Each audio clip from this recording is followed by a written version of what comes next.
Hey guys, in this next segment, we're going to go through the types of OEQs that commonly come out and then the study tips of how to overcome them. So what's the method, right, to study and to tackle each type of OEQ?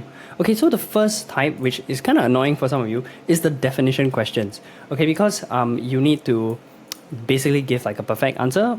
You can have some allowances for change of words, but overall it needs to be almost like word for word. Okay, and so how do we tackle this? Okay, the first thing we need to realize is that understanding it makes it much easier to memorize. Okay, I understand it now. Okay, so let's demonstrate this.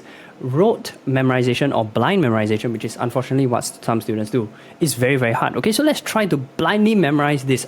Assimilation is one of those definitions that, based on my experience with students, they are not very clear on. So this one is maybe something that you forgot. Okay, that's why I'm using it. So let's try to not understand anything and just blindly word for word memorize. Okay, so assimilation is the process whereby digested food substances are used to make new cell parts or used for energy. So just try this, okay?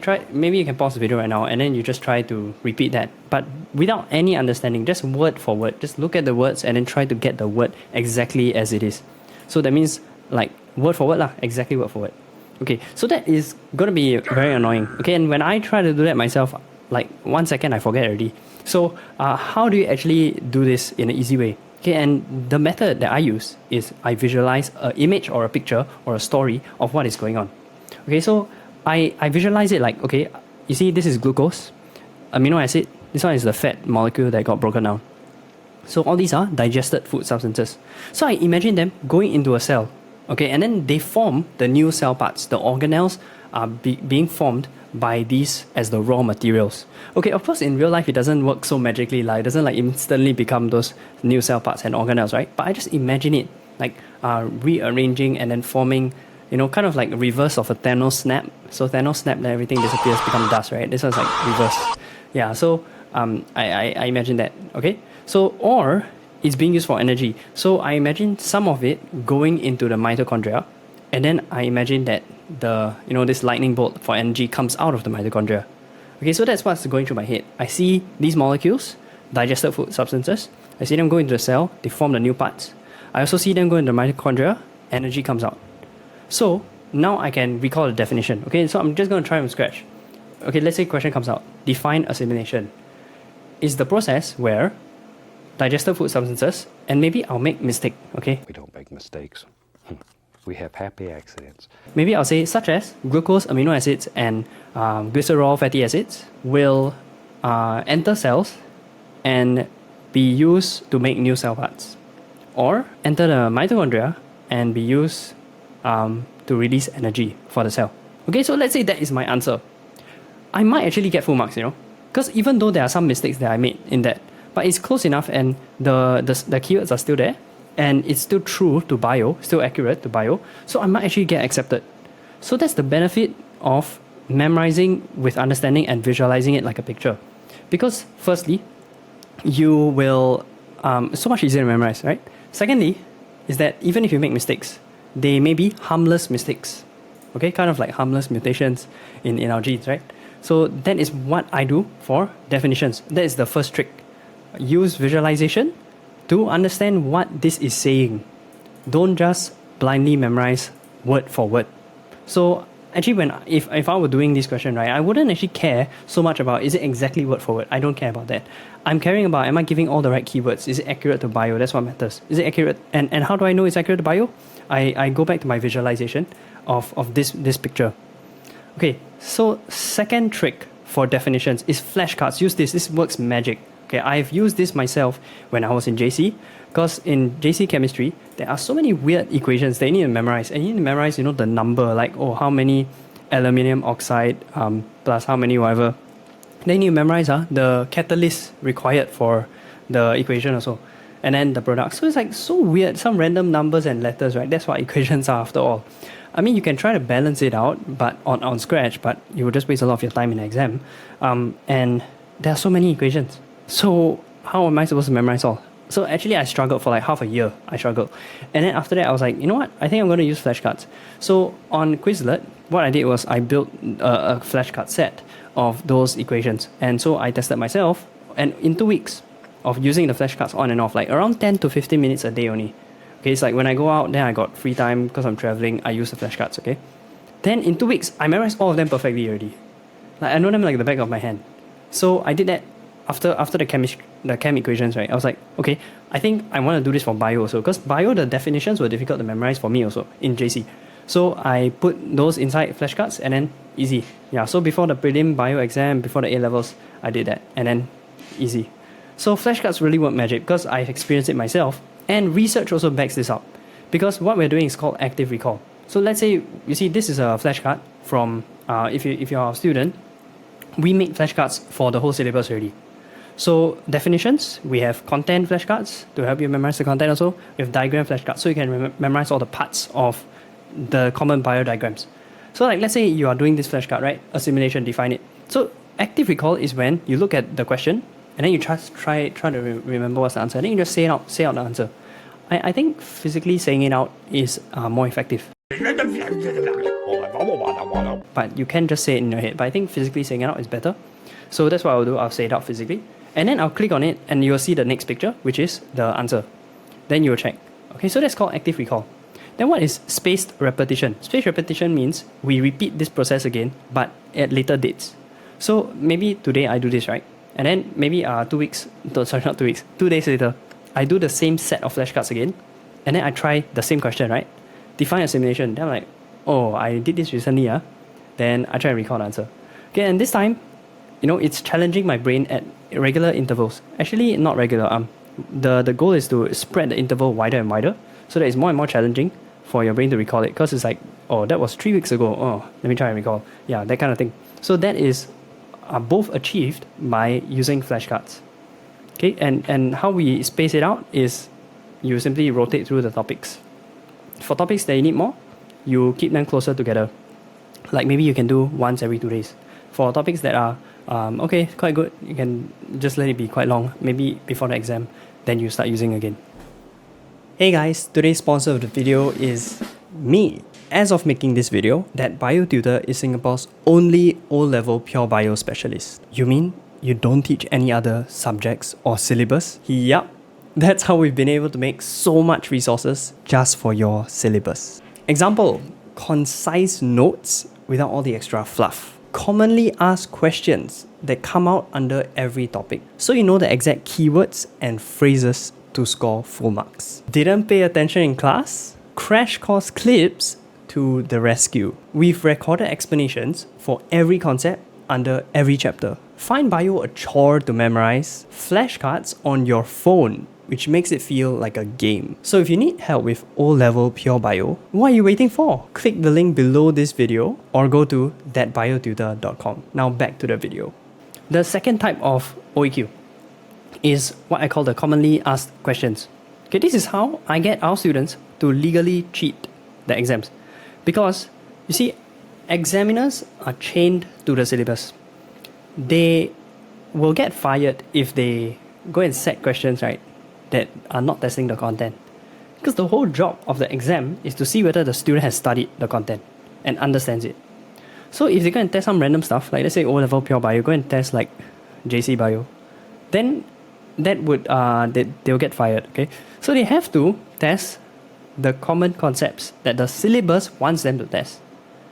So we can hack the system, because we know that when they test us, they will always use the same question types under each concept.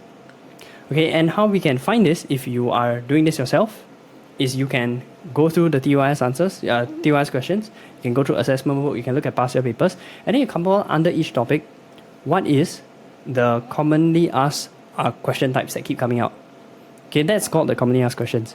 And there's something called the 80-20 principle, the Pareto principle, the 80-20 rule, where 20% of questions will account for 80% of what comes out in the exam. So 20% of all the possible questions will come out 80% of the time in your exam. So to study smart, I would study that magical 20%, right? So study smart, not hard. I will go and study that 20%. I know y'all are very busy, so I would just study what is most necessary and prioritize that. instead of trying to, wow, I must get every single possible question and know how to answer all of them. Then it feels like such an overwhelming task, and then you would feel quite discouraged. So instead, if you just know that, oh, these are the important questions for each topic, like for example, enzymes. Let's look at the CAQs for enzymes. Okay, so these are the important definitions that come out often in exams, especially TYS. Okay, this one, mode of action, it comes up very frequently also. And then how to explain how temperature affects enzyme, how does it denature? How does pH affect? How does pH cause denaturation? Okay, this kind of biological washing powders, what's the benefit of using enzymes? So then you're like, oh, that's it. Oh, those are the most important questions that I need to know how to answer for enzymes. Then you're done. Then you feel so much more secure. So that is how to study smart. Okay, so as mentioned, you can compile them yourself. And if you're doing this, you can use our free topic 1 to 6, which are released in our Telegram channel.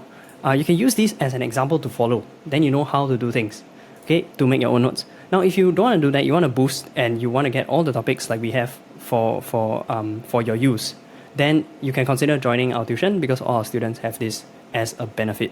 Okay, and why? Because we want to give you a boost. Like, we know that 90% of the studying time is used up in doing this study preparation, making notes, making CAQ notes, making flashcards, right, to making memory shortcuts to memorize. So we try to reduce all this study preparation as close to zero for you, so that you can just focus on the 10% of the time, which is actually studying, actually doing practice questions, doing corrections. Yeah, just imagine how much more benefit you will get if you can focus all your time on that 10% that actually matters. And you will use less time than the average student. So you can focus more on other subjects, and you can just live life instead of constantly mugging. Okay, so last type of OEQ, application questions. No. Wait. Right? So how to revise, how to study for this? Good news is that first, it will still involve a lot of CAQ answers. So if you did step 2, right, where you go and compile this and then you learn the commonly and rehearsable questions, this will be so much easier for you. Okay, so I show you an example, right? Just now that suggest question when we went through earlier in this masterclass was this was the answer. And you notice how, right, this green highlighter part is actually a CAQ.